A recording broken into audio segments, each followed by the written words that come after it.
Sripadarajam Sharanam Prapadhye. Chapter 44. Description of the Golden Pithikapuram.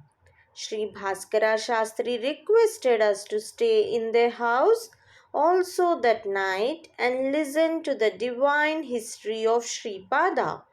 The next day, after finishing our ablutions and other daily rites, we went to the temple of Sri Tripurantakeshwar. In the temple, Sri Bhaskara Shastri started telling about Sripada, the birthplace of Sripada. My dear ones, Sripada is verily the personification of Shiva.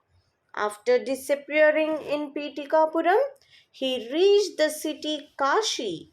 He took a bath in the Ganges river with his advent in Sri Pithikapuram. He gave a thrust to the earthly nature to evolve. Therefore, the earth in his birthplace in Pithikapuram received life consciousness. His divine Padakas will be established in the Mahasamsthan, which is to be founded there after some centuries in the future. There, the earth will become alive and will gradually enliven the entire earth. The people who receive the awakening will be attracted to Pithikapuram on account of the divine power of attraction. We must understand that the yajna of the Prithvi Tattva performed by him started from Pithikapuram. All the places where he moved or he will move will be awakened. Those who step in these places will definitely be attracted by the divine power. Not only that, but every person has the element of earth in him. It has the attributes of Shabda, Sparsha, Rupa, Rasa, and Gandha. Sound, touch, form, taste, and smell. When we think in terms of yoga, the people in whose bodies the earthy element is awakened by his divine compassion will surely be drawn towards Pithikapuram. I asked, Sir, does this mean that the people in whose bodies the elements of earth has been awakened will be able to come physically to Pithikapuram? The greatness of the golden Pithikapuram. He smiled and said, Your question is reasonable. As there is a physical Pithikapuram, there is a golden Pithikapuram. The golden Pithikapuram spreads as far as the physical Pithikapuram extends. The golden Pithikapuram is purely constructed with consciousness. When the matter related to that consciousness is grown in the seeker, he will become a resident of the golden Pithikapuram. In the golden Pithikapuram, there are several thousands of great mansions built with consciousness. Yogis and great persons live in that golden Pithikapuram and enjoy ineffable bliss. However, it is not visible to the physical eyes. The golden Pithikapuram is visible only to yogic eyes and to the eyes of wisdom. Distinguishing landmarks of Kashi, Pancha Kosha yatra. In the same manner, there is a golden Kashi. The golden Kashi, built with material of consciousness, extends up to the extent to which the physical Kashi town spreads. It is said the fruits of residing in Kashi will be obtained by those persons who always think of going in Kashi and live there. One should constantly retain Kashi Vishveshwara, Shiva, in mind for his consciousness to dwell in the golden Kashi and to derive Kashi Vishveshwara's grace. This is easy to understand. There is a Pithikapuram composed of the elements that are connected to your Annamaya Kosha. In the same way, there exists a Kashi that is composed of the five elements. There exists the Pranamaya Pitikapuram related to the Pranamaya Kosha. In the same way, Pranamaya Kashi exists. There exists Manomaya Pitikapuram related to the Manomaya Kosha. Same is the case with Manomaya Kashi. There exists Vijnanamaya Pitikapuram connected to the Vijnanamaya Kosha. Similarly, there exists the Vijnanamaya Kashi. There exists the Anandamaya Pitikapuram related to the Anandamaya Kosha. Similarly, Anandamaya Kashi exists. I call this Anandamaya Pitikapuram the golden Pithikapuram. I call this Anandamaya Kashi the golden Kashi. I said, Sir, I am an ignorant one. Kindly explain this matter. Some say that doing Pancha Kosha yatra in Kashi gives great results. What is it? Sri Bhaskara Shastri said, My dear, the Pancha Kosha yatra pilgrimage is merely a physical pilgrimage.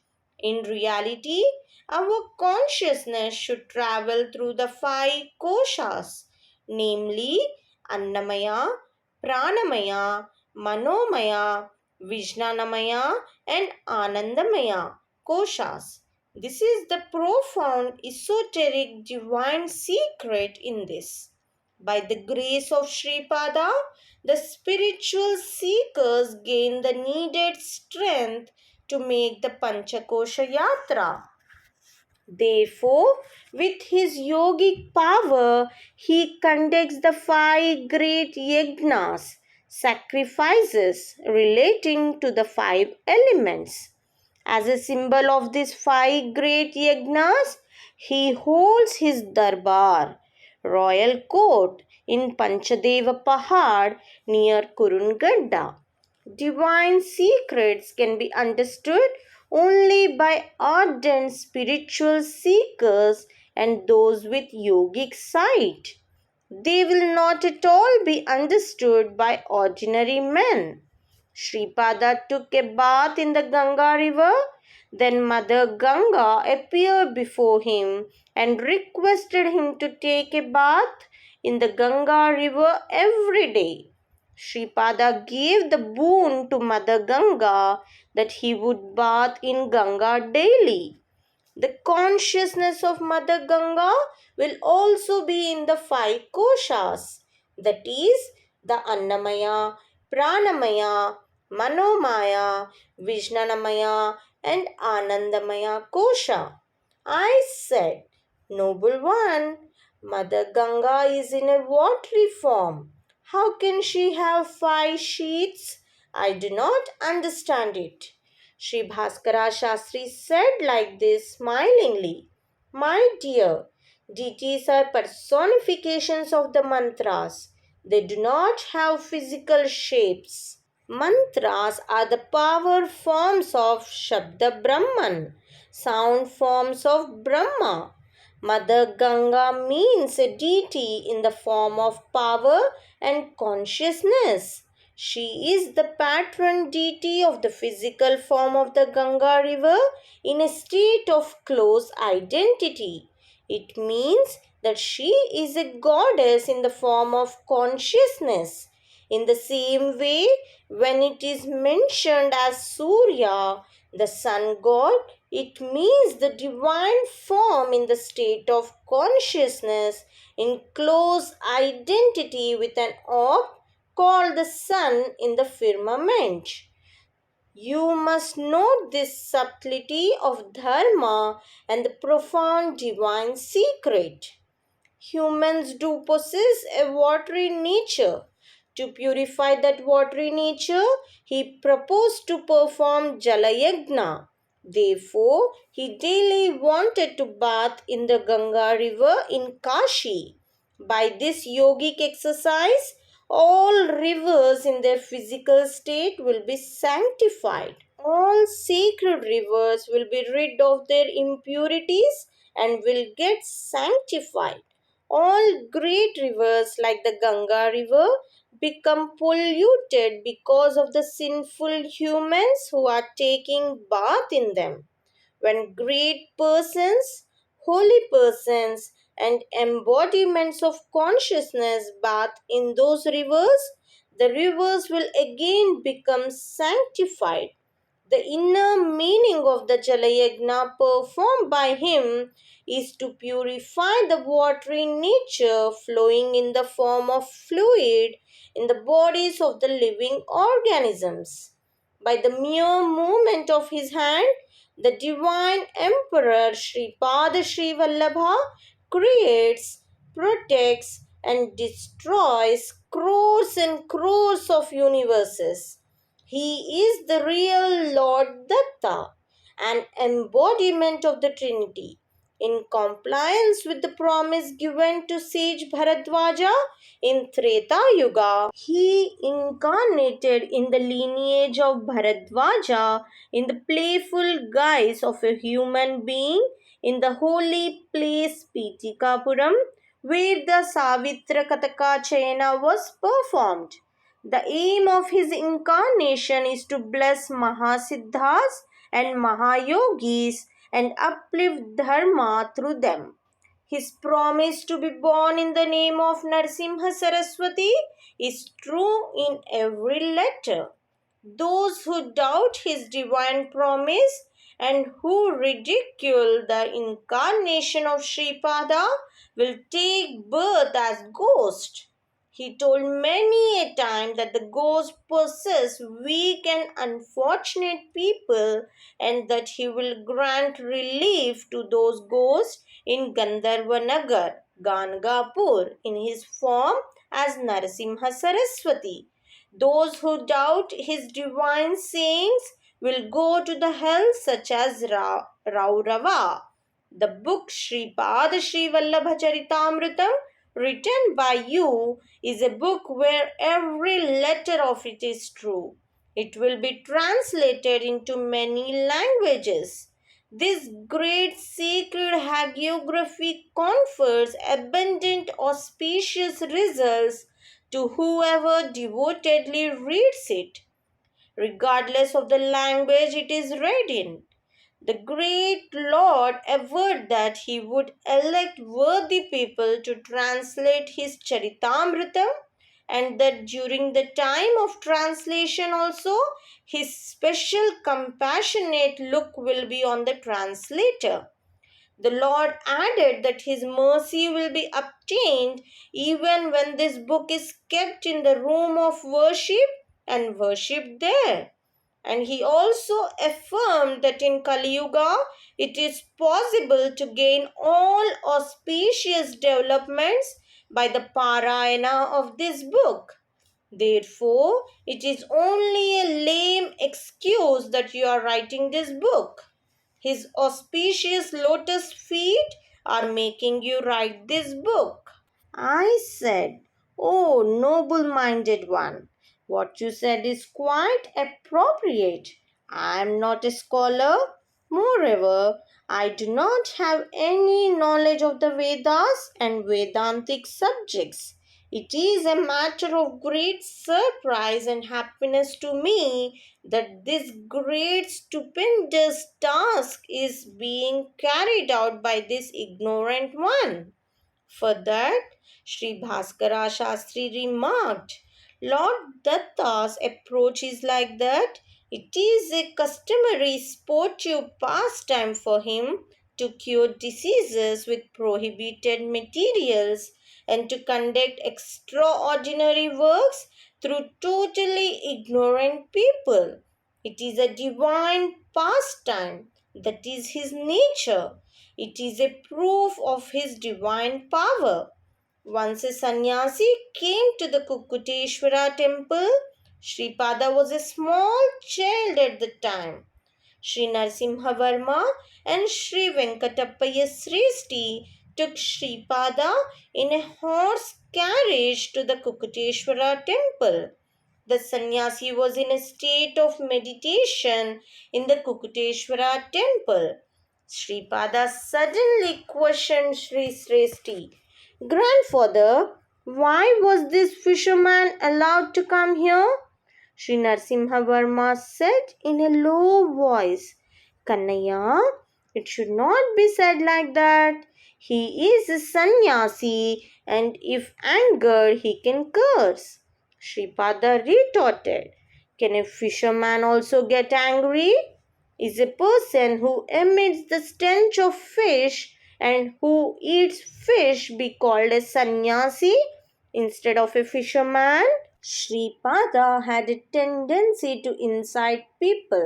In the meantime, the sannyasi opened his eyes. He observed that the foul odor of fish was coming from his body. He was a real sannyasi. He was thinking about the Lord's incarnation as a fish. He was thinking whether there was any yogic meaning for the Lord's incarnation as fish. Then Sripada remarked, "Swami, there are tiny fish in your kamandalu. See how happily they are moving inside in different directions. Special grace to the sannyasi." All this was very confusing to the sannyasi. Sripada looked intently into the eyes of the sannyasi. Then the sannyasi started looking inward.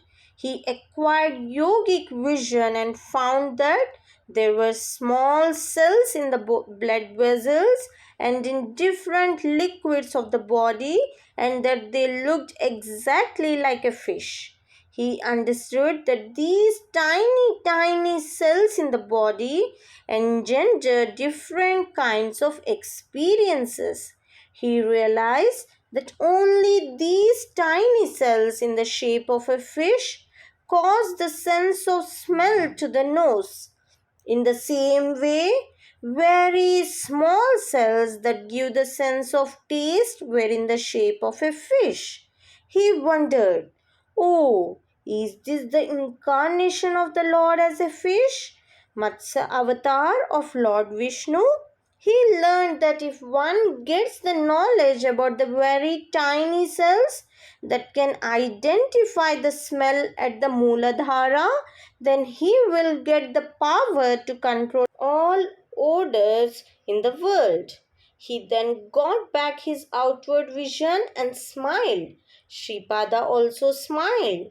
The sannyasi fell at the auspicious feet of Sripada. Sripada blessed him. Then a pleasant fragrance started spreading from the body of the sannyasi.